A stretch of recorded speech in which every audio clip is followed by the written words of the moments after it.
Hi friends, welcome to deepas tea time. இன்னைக்கு நான் எல்லாத்துக்கும் மேட்ச் ஆகிற மாதிரி ஒரு மாங்காய் ஊறுகாய் செஞ்சிருக்கிறேங்க. ரொம்ப ஸ்பைசியா புளிப்பா சூப்பரா இருக்கும். வாங்க எப்படி செய்யலாம்னு பார்க்கலாம். மாங்காய் ஊறுகாய் செய்யறதுக்கு இன்னைக்கு நான் மாங்காவை இப்படி பொடியா கட் பண்ணி வச்சிருக்கிறேன்.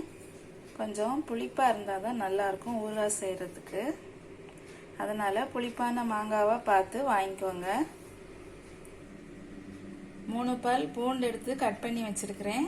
கொஞ்சமாக கறிவேப்பிலை, நாம வறுத்து பொடிக்கிறதுக்கு 1/2 ஸ்பூன் கடுகு, 1/4 ஸ்பூன் வெந்தயம், மிளகாய் தூள், கலருக்காக காஷ்மீரி சில்லி, மஞ்சள் தூள், காயம், வினிகர், அப்புறம் நல்லெண்ணெய். நாம முதல்ல கடுகையும் வெந்தயத்தையும் வறுத்தரலாம். நம்ம நல்லா வறுத்துட்டோம். இப்போ ஸ்டவ்வை ஆஃப் பண்ணிடலாம். கொஞ்சமாக இருக்கனால நம்மளால மிக்சியில் போட்டு பொடிக்க முடியாது. இதே மாதிரி இடித்து எடுத்துட்டு வந்துடலாம். நம்ம நல்லா பொடிச்சு எடுத்துட்டு வந்துட்டோம். பாருங்க, இன்னைக்கு நான் 2 மாங்காய் தான் போட்டிருக்கிறேன். ஸோ அதனால கொஞ்சமாக தான் பொடிச்சிருக்கிறோம். நீங்கள் 4 மாங்காய் 5 மாங்காய் போடுறதா இருந்தால் இன்னும் கொஞ்சம் கூட சேர்த்து பொடிச்சுக்கலாம். நாம் இப்போ செய்ய ஆரம்பிச்சிடலாம். நான் அடுப்பில் ஒரு பேன் வச்சுருக்கிறேன். அதில் 50 கிராம்ஸ் நல்லெண்ணெய் ஊற்றிருக்கிறேன். எண்ணெய் சூடாகட்டும், நம்ம கடுகு போட்டுடலாம். எண்ணெய் ஹீட் ஆகிடுச்சு. நான் இப்போ கடுகு போட்டிருக்கிறேன். கறிவேப்பிலை போட்டுடலாம். பூண்டு,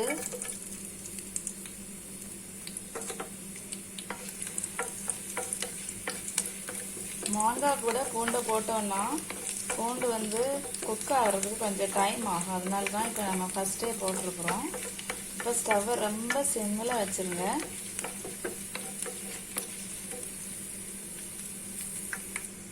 ஒன் மினிட் வச்சா போதும். இப்போ நம்ம ஸ்டவ்வை ஆஃப் பண்ணிடலாம். நம்ம ஸ்டவ்வை ஆஃப் பண்ணிட்டோம். இப்போ தேவையான பொடியெல்லாம் போட்டுடலாம். மிளகாய் தூள் 1/2 ஸ்பூன், காஷ்மீரி சில்லி 1/2 ஸ்பூன், மஞ்சள் தூள் 1/4 ஸ்பூன்,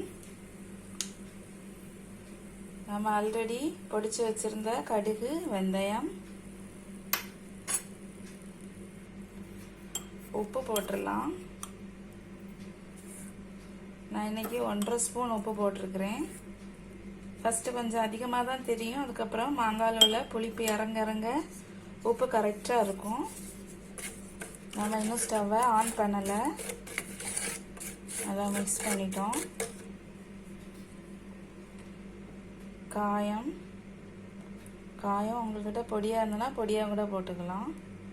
நான் ஒரு 1/2 ஸ்பூன் கணக்கு பண்ணி போட்டிருக்கிறேன். இப்போ நம்ம ஸ்டவ்வை ஆன் பண்ணிடலாம்.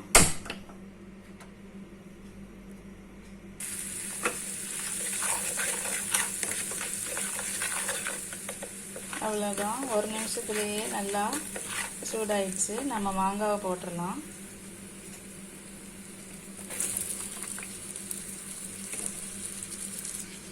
நல்லா மிக்ஸ் பண்ணி விட்டுருவோம்.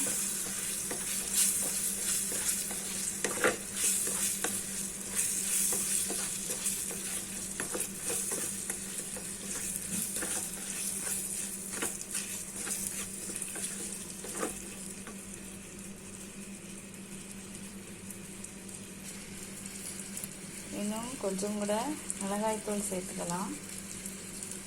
1/2 ஸ்பூன் சேர்த்துருக்கிறேன். காஷ்மீரி சில்லி தான் சேர்த்துருக்கிறேன்.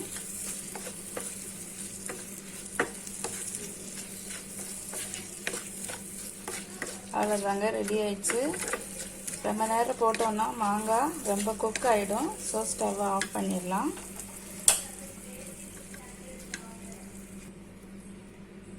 கொஞ்சமாக வினிகர் ஊற்றிடலாம்.